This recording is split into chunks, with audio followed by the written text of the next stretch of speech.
Hello, welcome to Dronacharya IS YouTube channel. I'm Dr. Daman Benipal, presenting you daily current affairs covering 13th February 2022. इस video lecture में हम आज के the Hindu newspaper में आए हुए वो सभी इम्पॉर्टेंट न्यूज़ आर्टिकल्स कवर करेंगे जो कि हमारी UPSC preparation point of view से इम्पॉर्टेंट हैं. So let's begin with it. तो चलिए शुरुआत करते हैं आज के हमारे पहले न्यूज़ आर्टिकल के साथ. इंडिया ने यूनाइटेड नेशंस के वर्ल्ड फूड प्रोग्राम के साथ एग्रीमेंट साइन किया है, basically to manage the distribution of 50,000 tons of wheat, जो कि इंडिया ने कमिट किया है कि वो अफ़गानिस्तान को सेंड करेगा as part of humanitarian assistance. तो इस 50,000 टन्स ऑफ वीट की डिस्ट्रीब्यूशन के लिए इंडिया ने यूनाइटेड नेशंस के वर्ल्ड फूड प्रोग्राम के साथ एक एग्रीमेंट साइन किया है. ना ये जो एग्रीमेंट हुआ है इंडिया और वर्ल्ड फूड प्रोग्राम के बीच में, it is about managing the distribution of wheat. एक बार इंडिया से जब वीट अफ़गानिस्तान पहुंच जाएगी तो वहाँ पे जो वर्ल्ड फूड प्रोग्राम के जो ऑफिशियल्स हैं कंधार में, उनको इसे हैंड ओवर कर दिया जाएगा and it will be the responsibility of World food Programme to distribute the wheat to people who are facing humanitarian crisis. तो जो डिस्ट्रीब्यूशन है ह्यूमैनिटेरियन असिस्टेंस के लिए, उसके लिए इंडिया ने वर्ल्ड फूड प्रोग्राम के साथ ये एग्रीमेंट साइन किया है. वर्ल्ड फूड प्रोग्राम का अफ़गानिस्तान के अंदर अपना खुद का एक लॉजिस्टिक नेटवर्क है, जिसके अंदर उन्होंने काफ़ी सिविल सोसाइटी ग्रुप्स के साथ भी पार्टनर किया है एंड जिसके थ्रू वर्ल्ड फूड प्रोग्राम ने ग्लोबल लेवल पे कैंपेन लॉन्च किया है ताकि around 22 million Afghans, which is basically half the population of Afghanistan, they are facing malnutrition and food crisis. तो उनकी हेल्प करने के लिए वर्ल्ड फूड प्रोग्राम ने ग्लोबल कैंपेन भी लॉन्च किया है. एंड इसके चलते इवन इंडिया हैज़ प्रॉमिस्ड कि वो अफ़गानिस्तान को 50,000 टन्स ऑफ वीट भेजेगा as part of humanitarian aid. ये जो 50,000 टन्स ऑफ वीट है, इसे 5 बैचेस में हर एक बैच 10,000 टन्स का बनाकर पाकिस्तान के थ्रू बाय रोड अफ़गानिस्तान भेजने के लिए जो डिप्लोमेटिक एफर्ट्स हैं वो ऑलरेडी चल रहे हैं. पाकिस्तान के साथ भी हम बाय रोड अफ़गानिस्तान तक कनेक्टिविटी पहुंचा सकते हैं और जो वीट है उसका ट्रांसफ़र हो सकता है. इसके अलावा ईरान ने भी ऑफ़र किया है कि अब ईरान का जो चाबाहार पोर्ट है उसे यूज़ करके भी अफ़गानिस्तान में वाया ज़हीदान उसके थ्रू जो वीट है उसे ट्रांसफ़र किया जाए. एंड इससे पहले भी इंडिया ने 2017 से लेकर 2020 तक ईरान का जो चाबाहार पोर्ट है वही वाला रूट यूज़ करके 1 मिलियन टन्स ऑफ जो वीट है उसे ट्रांसपोर्ट वहाँ पे किया था. And this is before Taliban took control of Kabul. And अभी तक ये अनक्लियर है कि क्या इंडिया ईरान का जो चाबाहार पोर्ट वाला रूट है उसे चूज़ करेगा या फिर पाकिस्तान के थ्रू बाय रोड जो है ट्रक कॉन्वेज के थ्रू जो वीट है वो अफ़गानिस्तान में पहुँचाई जाएगी. यहाँ से वर्ल्ड फूड प्रोग्राम इम्पॉर्टेंट हो जाता है. तो प्रीलिम्स पॉइंट ऑफ व्यू से कुछ बेसिक चीज़ें जो आपको वर्ल्ड फूड प्रोग्राम के बारे में पता होनी चाहिए, एक बार उन्हें उसे देख लेते हैं. This World food Programme it was established इन 1961 बाय यूनाइटेड नेशंस. तो ये यूनाइटेड नेशंस का एक विंग है. इसका मेन एम है to alleviate the world hunger. And very important to note कि जो वर्ल्ड फूड प्रोग्राम है इसका headquarter is situated in Rome, Italy. तो इसका जो हेड क्वार्टर है वो इटली के रोम में है. एंड लॉन्च इसको इस्टेब्लिश किया गया 1961 में. एंड इसके इस्टेब्लिशमेंट के बाद इसका पहला जो प्रोग्राम था उसे सूडान में लॉन्च किया जाता है इन 1963. नाउ अगर हम वर्ल्ड फूड प्रोग्राम की गवर्नेंस देखें तो it is governed by executive board जिसके 36 मेंबर स्टेट्स होती हैं. And it basically provides the intergovernmental support, direction, supervision of the World Food programme's activity. And ये जो ऑर्गेनाइजेशन है it is headed by executive director. ठीक है. और ये जो एग्जीक्यूटिव डायरेक्टर है इसे अपॉइंट किया जाता है by United Nation Secretary General and Director General of Food and Agriculture Organisation of United Nations. तो एक तो हो गया यूनाइटेड नेशंस के सेक्रेटरी जनरल, दूसरी तरफ हमारा जो फाओ है Food and Agriculture Organisation, it is also wing of United Nations. तो फाओ के जो डायरेक्टर जनरल हैं ये दोनों मिलकर जॉइंटली अपॉइंट करते हैं executive director of World food Programme. Now अगर हम वर्ल्ड फूड प्रोग्राम के फंक्शंस की बात करें तो जैसा कि इसका नेम बता रहा है, it is the leading humanitarian organisation and ये ऑल ओवर द वर्ल्ड अगर कहीं पे कोई इमरजेंसी है इन टर्म्स ऑफ फूड, तो उसे लेकर ये फूड असिस्टेंस डिलीवर करता है. It helps to improve the nutrition all over the world and basically to build the resilience, and जिसके through it has changed and is changing so many lives. तो mainly वो countries जहाँ पे कोई disaster आया जिसकी वजह से जो स्टेबिलिटी है वो चली गई, या फिर कहीं पे कोई कॉन्फ्लिक्ट चल रहा है जिसकी वजह से the people are suffering the food crisis. तो ये मेनली ऐसे मोर देन 80 कंट्रीज़ हैं जहाँ पे वर्ल्ड फूड प्रोग्राम काम करता है to bring these life saving food to those people who are in the crisis. And ये जो वर्ल्ड फूड प्रोग्राम के जो एफ़र्ट्स हैं जिसके थ्रू ये ग्लोबली जो हंगर है उसे कॉम्बैट करता है एंड कॉन्फ्लिक्टेड एरियाज़ के अंदर यहाँ पे ये फूड पहुँचाते हैं.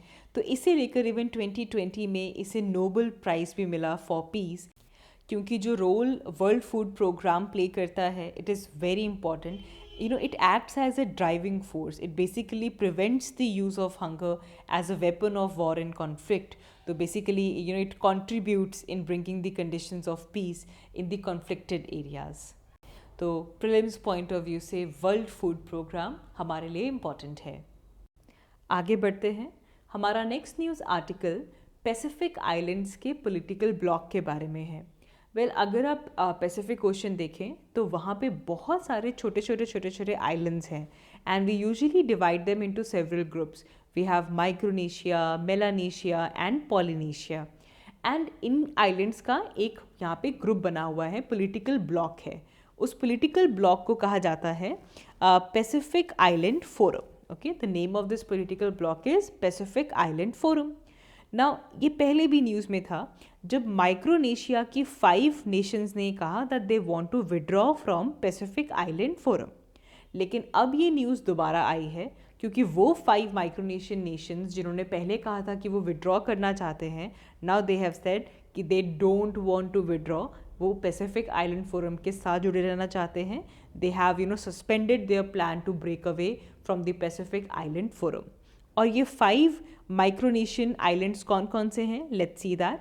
सबसे पहले माइक्रोनेशिया इटसेल्फ, ये लोकेशंस इंपॉर्टेंट हैं. Micronesia. Next is Marshall island, Micronesia, Marshall. After that Nauru, Palau. Okay, Micronesia, Marshall, Palau, Nauru. इसके अलावा किरिबाती.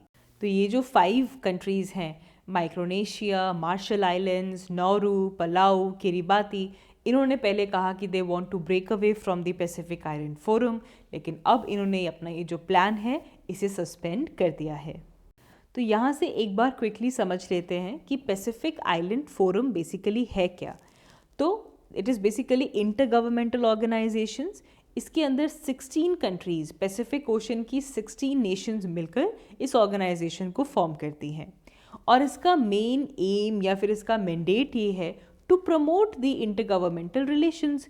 इस फोरम के जो भी मेंबर कंट्रीज़ हैं उनके बीच के जो इंटर गवर्नमेंटल रिलेशंस हैं उन्हें प्रमोट करना and to come up with solutions ऐसी प्रॉब्लम्स जो कि कॉमन है इन सब आइलैंड्स के लिए. ना for example if we talk about climate change, तो क्लाइमेट चेंज हो रहा है, global warming, sea level rise कर रहा है, उसका इम्पैक्ट इन सभी आइलैंड्स के ऊपर है. तो वो सभी problems which are common to all of these nations, तो वो मिलकर उसके कंबाइंड सोल्यूशन की तरफ पहुँचें. कोई डिजीज़ अगर आ गई है, रेडिकेशन ऑफ एनी डिजीज़, कोई भी कॉमन प्रॉब्लम अगर चल रही है तो मिलकर उसको सोल्यूशन निकाला जाए. एंड यहाँ पे याद रखिएगा ये जो पैसिफिक आइलैंड फोरम है इसे 1970s में फॉर्म किया गया था एंड तब इसे कहा जाता था साउथ पैसिफिक फोरम. लेकिन फिर उसके बाद इसके नेम को रिवाइज किया गया 1999 में और इसका नाम रखा गया Pacific islands forum. Now very important to note कि ये जो फोरम है इसका हेड क्वार्टर है in Fiji which is Suva, Fiji. और यहाँ पे एनुअल मीटिंग्स होती रहती हैं ऑल्टरनेटिव लोकेशंस के अंदर, जहाँ पे जो भी होस्ट कंट्री होता है they act as the leader of the government, they act as the chair for the forum. एक और चीज़ यहाँ पे नोट कीजिए कि ये सभी जो कंट्रीज़ जो कि आइलैंड पैसिफिक आइलैंड फोरम के मेंबर्स हैं ये सभी आइलैंड्स हैं, देयरफॉर कोई भी किसी के साथ बॉर्डर शेयर नहीं करता। ये जो फोरम है इसके अंदर जो 16 नेशंस इंक्लूड होते हैं, इसमें Australia, New Zealand, Fiji, Papua New Guinea, Solomon and there are many many many islands. इसके अलावा यहाँ पे पैसिफिक आइलैंड फोरम में ऐसे भी कंट्रीज़ हैं जिनको ऑब्जर्वर्स की जैसे लिस्ट किया जाता है। They do not enjoy all the privileges जो कि बाकी मेंबर्स को मिलते हैं, दे आर दी ऑब्जर्वर्स। इसमें अमेरिकन समाओ आ जाता है, मेरियाना आइलैंड्स आ जाते हैं, there many other islands which are observers in the Pacific island forum. इसके साथ साथ यहाँ पे कुछ ग्लोबल इंस्टीट्यूशंस भी जुड़ी हुई हैं जो कि ऑब्जर्वर्स हैं, like United Nations, very very very important. United Nation is an observer in Pacific island forum, Commonwealth, Asian Development Bank, World Bank, they are also observers of this. And यहाँ पे ये जो पैसिफिक आइलैंड फोरम है, it is very important political bloc. ना इसकी importance को हम थोड़ी हिस्ट्री से भी समझ सकते हैं। This an island of Fiji, and उन्होंने अपने जो जनरल इलेक्शंस थे जो कि मार्च 2009 तक होने थे, वो नहीं करवाए, जिसे लेकर इवन जो पैसिफिक आइलैंड फोरम है उन्होंने फिजी को अल्टीमेटम दिया that they need to hold the general elections before 1 May 2009। लेकिन स्टिल जो फिजी था वो मीट नहीं कर पाया इस डेडलाइन को। Therefore Pacific island forum even suspended Fiji's membership indefinitely, क्योंकि उन्होंने जनरल इलेक्शंस नहीं करवाए और जो डेडलाइन थी उसे मीट नहीं की, तो पैसिफिक आइलैंड फोरम की जो मेंबरशिप थी उसे इनडेफिनेटली सस्पेंड कर दिया गया। And this was the first time in the history of this forum कि किसी नेशन को सस्पेंड किया गया हो। एंड उसके बाद फिजी ने अपने जनरल इलेक्शंस कंडक्ट किए इन 2014, जिसके बाद फोरम ने फिजी को दोबारा 2014 में रीएडमिट किया। So that is how this forum is such a important political block. यहाँ पे एक और चीज़ अगर हम देखें, ये जितने भी मेंबर्स हैं इस फोरम के, they want to establish a common institution, they want to use common currencies, free trade zone वहाँ पे डेवलप हो, कमोडिटीज़ एंड जो पीपल हैं इनके बीच में ईजी एंड फ्री मूवमेंट हो सके। फ़िलहाल इस तरह की जो इंटीग्रेशन है वो ऑस्ट्रेलिया और न्यूजीलैंड के बीच में चल रही है, लेकिन कम्प्लीटली अभी तक जो जितने भी मेंबर्स हैं फोरम के वो इसमें इंक्लूड नहीं हुए हैं। So this is a long term objective of this forum. अभी इसको लेकर कोई भी डेडलाइन कि हाँ जी इतने तक होना चाहिए, ऐसा कुछ भी इस्टेब्लिश नहीं हुआ है। इसके अलावा पैसिफिक आइलैंड फोरम से जुड़ी हुई 2 पॉइंट्स मैं और यहाँ पे डिस्कस करना चाहती हूँ। One is Biketawa declaration and the other one is Boe declaration. Now Biketawa declaration की बात करें तो इसके अंदर जो पैसिफिक आइलैंड फोरम के जो मेंबर्स हैं, they are agreed to constitute a framework for coordinated response to regional crisis. जो भी रीजनल क्राइसिस होंगे उसको लेकर कोऑर्डिनेटेड रिस्पॉन्स के लिए बेकितावा डिक्लेरेशन आई थी। एंड इसे बेसिकली किरीबाती में अक्टूबर 2000 में इसे एग्री किया गया था। तो इसके मेन जो प्रिंसिपल्स हैं वो यही हैं कि we should be committed to good governance, and जो लिबर्टी है of liberty of an individual, उसे यहाँ पे सपोर्ट करना चाहिए। कहीं कभी भी ऐसा ना हो कि किसी भी फोरम का जो मेंबर है वहाँ पे इंडिविजुअल की लिबर्टी पे खतरा है। and basically to uphold the democratic process, institutions, and to recognize the vulnerability of the member countries to threat to their security. तो काफ़ी coordinated response and जो ethics हैं in terms of democracy, governance, liberty, इनको यहाँ पे promote करने की बात की गई है। This is Biketawa declaration of Pacific island forum. इसके अलावा क्लाइमेट चेंज को लेकर ये देखना कि अगर जितने भी फोरम के जो मेंबर्स हैं all of them are island, and climate change का सीधा इफेक्ट होता है आइलैंड्स के ऊपर, बहुत वनरेबल है islands to climate change. Therefore it is the one of the biggest threat to their livelihood, to their security, wellbeing. इसे लेकर पैसिफिक आइलैंड फोरम ने बो डिक्लेरेशन साइन किया है, जिसके अंदर they reaffirmed that climate change is the biggest threat. And इसे लेकर वो कमिटमेंट, वो प्रिंसिपल्स जो कि बेकितावा डिक्लेरेशन से मिले हैं, that is of coordinated response, वो यहाँ से रीअफर्म होता है। तो ये जो 2 डिक्लेरेशंस हैं इनको याद रखिएगा। इसके अलावा माइक्रोनेशिया के जो आइलैंड्स न्यूज़ में आए हैं, Micronesia itself, Marshall, Kiribati, Nauru, Palau, ये जो 5 आइलैंड्स जो आए थे, इनके नेम्स को याद रखिएगा अलॉन्ग विद इट्स लोकेशन। आगे बढ़ते हैं। आज के ही न्यूज़पेपर में साउथ पैसिफिक आइलैंड का एक और नेशन न्यूज़ में है which is Solomon island. Basically US का जो प्लान है कि वो साउथ पैसिफिक ओशन में साउथ पैसिफिक नेशंस जो हैं वहाँ पे यूएस का जो इन्फ्लुएंस है उसे इंक्रीज़ किया जाए बिफोर वहाँ पे चाइना आकर स्ट्रांगली एम्बेड हो जाए। इसके चलते US has said that they will open an embassy in Solomon island. Now ये जो डिसीजन आया है यूएस का to open an embassy in Solomon island, अगर हम इसका रीज़न देखें तो let's understand some background. Solomon island South Pacific ocean में प्रेजेंट है और चाइना यहाँ पे बहुत ही एक्टिवली एंगेज हो रहा है with the elite politicians, with the top businessman of the Solomon islands. And even इसे लेकर 2021 में इवन यहाँ पे राइट्स भी हुए थे सोलोमन आइलैंड्स में, जिसके अंदर एक पीसफुल प्रोटेस्ट था which grew into riots which basically highlighted the regional rivalries. जो सोलोमन आइलैंड है वहाँ पे जो इकोनॉमिक प्रॉब्लम्स हैं, एंड उसका एक और बड़ा मुद्दा था कि जो कंट्री है उसके चाइना के साथ बहुत ज़्यादा जो लिंक्स थे वो इंक्रीज़ हो रहे थे। एंड इसे लेकर काफ़ी कंसर्न वहाँ पे उठ रहे थे because the China was tying up with the major politicians and the businessman over there. And इसके चलते अगर हम यूएस का पर्सपेक्टिव देखें तो यूएस और सोलोमन आइलैंडर्स के बीच में एक काफ़ी अच्छी हिस्ट्री है। They have always cherish there history with America, specially in the battle fields of world war 2। तो यूएस के साथ अच्छे रिलेशंस रहे हैं सोलोमन आइलैंडर्स के, और दूसरी तरफ वहाँ पे चाइना के साथ जो लिंक्स इंक्रीज़ हो रहे थे उसको लेकर भी राइट्स हुए।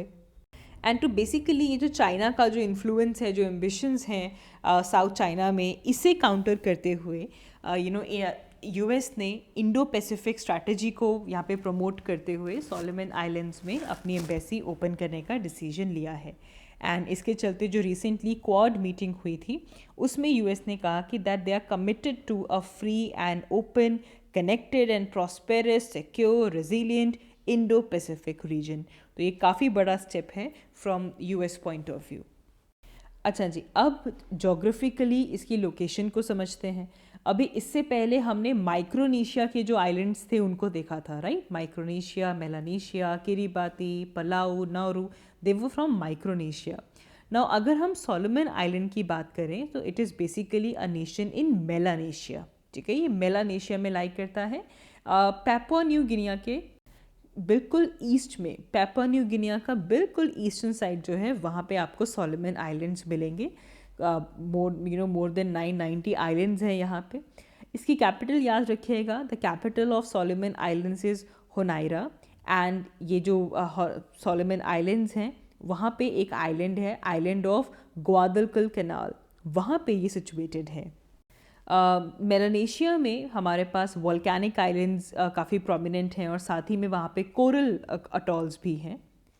नाउ अगर हम सोलोमन आइलैंड का पॉलिटिकल स्ट्रक्चर समझें तो ये एक कॉन्स्टिट्यूशनल मोनार्की है। एंड बेसिकली यहाँ पे जो गवर्नर जनरल है, it represents the British monarch over here and it serves as the formal head of the country. जो कंट्री है वो अभी भी कॉमनवेल्थ का मेंबर है। However Solomon island is independent. इनका जो गवर्नर जनरल है that is appointed on the advice of the national parliament. तो ब्रिटिश मोनार्क, ब्रिटिश गवर्नमेंट का यहाँ पे कोई रूल नहीं है। Governor general is independently appointed over है। आगे बढ़ते हैं। हमारा नेक्स्ट न्यूज़ आर्टिकल नासा के new space telescope which is James Webb space telescope, इससे रिलेटेड है। सो जेम्स वेब स्पेस टेलीस्कोप ने अपना फर्स्ट स्टार लाइट को कैप्चर किया है। एंड जो पहला target James Webb space telescope का है that is the bright star which is 258 light years away and which is basically in a constellation of Ursa Major. So Ursa Major, इसे great bear भी कहा जाता है। It is basically a constellation in the northern sky. And Ursa Major primarily यहाँ पे जो इनके main 7 stars हैं उसके लिए जाना जाता है। It is been also called as big dipper. So यहाँ से हमारे लिए James Webb space telescope important हो जाता है। हमने पहले भी इसे डिस्कस किया था व्हेन दिसंबर 25 को इसे फ्रेंच गुआना साउथ अमेरिका से लॉन्च किया गया था। So it was launched in space by Ariane 5 rocket from European Space Agency Spaceport. And ये जॉइंट प्रोजेक्ट है of NASA and European Space Agency and Canadian Space Agency. And इसका main aim यही है to unveil the unseen distant parts of universe and और हमारा universe Cosmos को लेकर जो मिस्ट्रीज़ हैं उसे अनफोल्ड करने के लिए इसे भेजा गया है. एंड इस न्यूज़ आर्टिकल में भी बताया गया कि इस टेलीस्कोप के ऊपर जो 18 मिरर सेगमेंट्स थे जो कि डेस्टिनेशन पे पहुंच के जो कि अपने आप को अलाइन कर रहे थे, they are working very nicely. All of the segments are working properly. Now सबसे पहले समझते हैं कि ये जेम्स वेब स्पेस टेलीस्कोप है. Why we need these telescopes in the space. पहले तो इस कॉन्सेप्ट को क्लियर करते हैं. नाउ हमारा जो अर्थ का एटमॉस्फेयर है इसमें बहुत ज़्यादा थर्मल टर्बुलेंस होती है. एटमॉस्फेयर अर्थ हीट अप होती है, हमारा एटमॉस्फेयर के पास एनर्जी प्रेजेंट है, कन्वेक्शन का प्रोसेस चलता रहता है. So there is a lot of thermal turbulence in our atmosphere, जिसकी वजह से अगर आप अर्थ से टेलीस्कोपिक ऑब्जर्वेशन करते हैं तो इसमें काफ़ी हिंड्रेंस आती है. नाउ जैसे कि हम देखते हैं द स्टार्स दे ट्विंकल, हम ये बात करते हैं why because they are very far away from us and जब तक उनकी लाइट हमारे पास यहाँ पे पहुँचती है it is absorbed by the thick lower atmosphere. And इसके अलावा जो इसका स्पेक्ट्रम है लाइक द इंफ्रारेड रेज, इन सबको हमारा जो एटमॉस्फेयर है वो एब्जॉर्ब कर लेता है. हार्डली ये रेज हमारी अर्थ की सरफेस पे पहुंच पाती हैं. इसके अलावा ये भी देखा जाता है कि हम जो टेलीस्कोप्स हैं उनको हाई माउंटेन टॉप्स पे अवॉइड लगाते हैं. दिस इज़ बेसिकली कि जितना ये जो लोअर एटमॉस्फेयर की एब्जॉर्प्शन है, ये जो टर्बुलेंस है, इसको जितना हम अवॉइड कर सके उतना बेहतर है. तो इसको लेकर हाई माउंटेन टॉप्स के ऊपर टेलीस्कोप का लगाया जाता है. लेकिन फिर भी जो एटमॉस्फेरिक टर्बुलेंस है वो जो शार्प एंड जो अच्छी इमेज हमें मिल सकती है उसके अंदर हमेशा ही हिंड्रेंस करती है.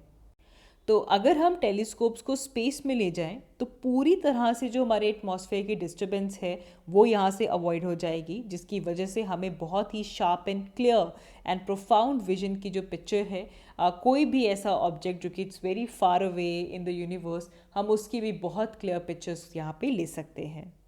एंड यहाँ से अगर आप इसकी रीच को भी कंपेयर कर सकते हैं, जितनी भी हमारी ग्राउंड बेस्ड टेलीस्कोप्स हैं इन्होंने ओवर 5 बिलियन लाइट अवे तक की जो गैलेक्सीज़ हैं उन्हें रिवील किया है.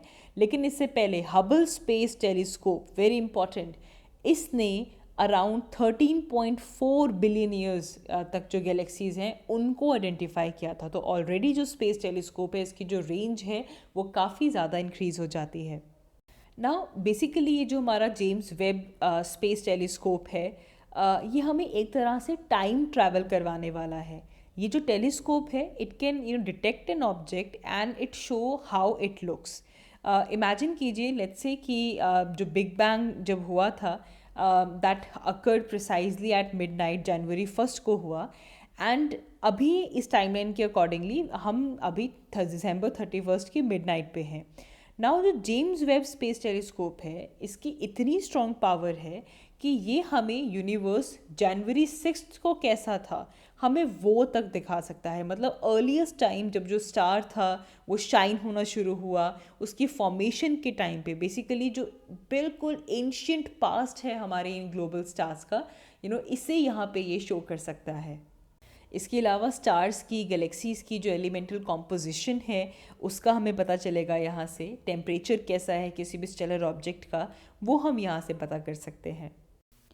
So that is it, that is all for this video. हमने इस वीडियो में आज के न्यूज़पेपर में जो भी इम्पॉर्टेंट न्यूज़ आर्टिकल्स थे हमारे प्रिपरेशन पॉइंट ऑफ व्यू से उन्हें डिस्कस किया. If you like this video do like and comment down below. I will see you in my next one. Thanks for watching.